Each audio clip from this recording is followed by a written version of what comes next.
phải trong à? Rồi. Ít nó bỏ tin à? Đi nó in vào chưa? Đi nó in vào đấy. Lấy chỉ sai cho nó sai. Con nhìn lên cháu tiêu có vô cháu tiêu à? Ô đi vô. Ô lúc cho một mà sai. Rồi, có sai à?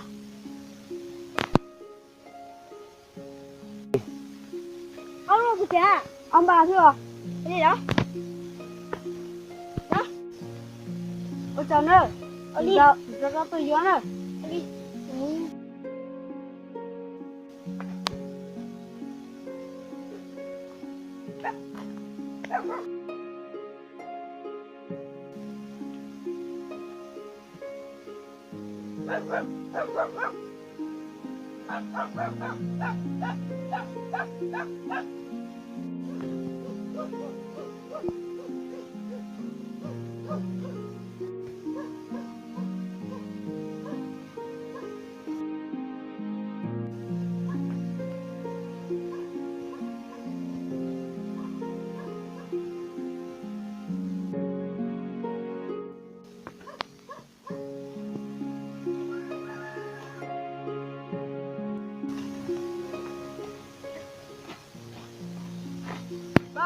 Ô mày kêu con muốn trong lò.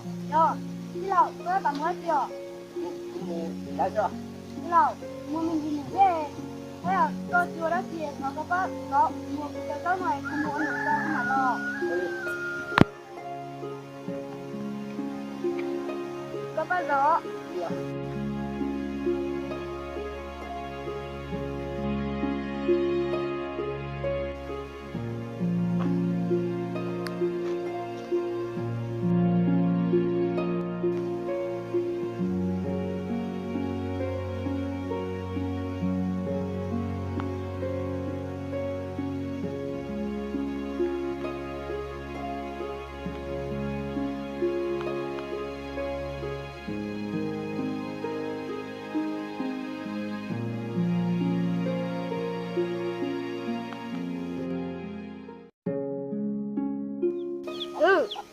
Tôi ta sủ về em mù rồi rau cho nó xua. Olia mù.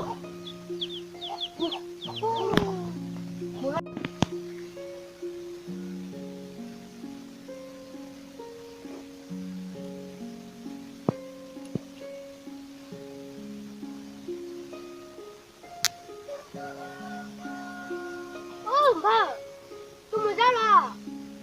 Được chưa? Thấy không? Ô, lô, cái tấm ba nè. Rồi, bảo. Cái tấm ba nè. Đánh nó đau cái ba chứ nó. Chơi. Bảo lo. Bay, đánh nó đau đi. Đánh nó đau chứ lo. Đánh nó đau chứ lo. Tiếng nó rồi nói đi. Nhắm đi. Thằng bên cũng muốn rồi.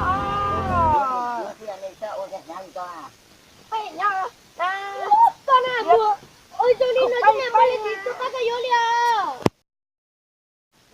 tôi muốn phát này tôi chỉ lòng tại nó nè ô hao lỡ luôn trái tôi đâu à chú luôn rồi hao luôn tôi đâu nè con muốn phát à Không phải đi con mà đi nào nào. Thì bây giờ ok mà.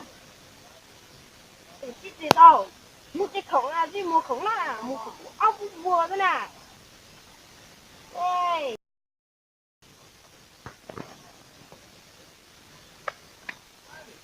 cái khổng là gì nó bùa cái nó sụt trời em dập cái tao hình nó nhớ là cái thằng phải dập trời luôn Ủa, cười đi à? tôi nói cái gì biết tôi em tôi mua được gì không tôi là gì tôi giao vì vô cho mình nơi này ta chỉ ổn nội ý là ở trên nó tao nè ủa thôi chỉ ở cái không gì mà cái này thì tôi tin là nhiều họ lý lo cho họ lúc hiện tại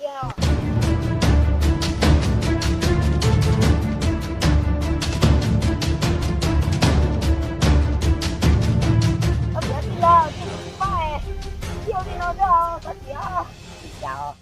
Áp dụng thôi giá nhập rồi luôn một rất nhanh sợ mình non như thế nào mình bỏ đi được cái tìm kiếm rồi Olia